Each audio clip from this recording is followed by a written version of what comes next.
মনা, শোন। হ্যাঁ বলো। আমি একটা কাজে বেরিয়েছিলাম, তারপরে একজন দেখলাম আর মাছ নিয়ে বসে আছে। আমি না লোভ সামলাতে পারলাম না, তখন এটাকে নিয়ে চলে আসলাম। এবার রান্না করছি, তুই ভিডিওটা করে ফেল। ও আচ্ছা, তাহলে আজকেরই রান্না করবে? হ্যাঁ রে, আর দেরি করবো না, হ্যাঁ, জিনিসটা খুব ভালো। তাজা মাছ তো বেশ হ্যাঁ, ভালোই বেশ লাগছে বেশ দেখে। ভালো আর লাগছে। তুমি তো সব ম্যারিনেট করেই রেখেছো দেখতে হ্যাঁ পাচ্ছি। হ্যাঁ, করে রেখেছি। এবার রান্নাটা করবো আর তুই ভিডিওটা হ্যাঁ, কর। তাই ঠিক আছে, আমাদের তাহলে একটা নতুন মুডি ডিশ হয়ে যাবে। হ্যাঁ, হ্যাঁ, মুডি মুডিস, চলো শুরু করি আজকের আজকের মুডি মুডি ডিশ। ডিশ। এই রেসিপিটা করার জন্য মা শিলনোড়ায় কিছুটা সাদা আর কালো সর্ষে ভালো মতো বেটে নিল।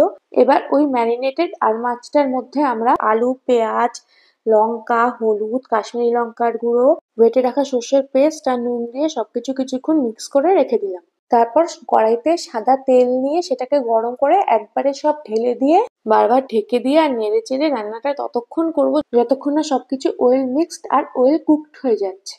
যেহেতু সবকিছু একসাথে কড়াইতে ঢেলে দিয়ে একবারেই রান্নাটা করে নামালাম, তাই রান্নাটার নাম কড়াই আর।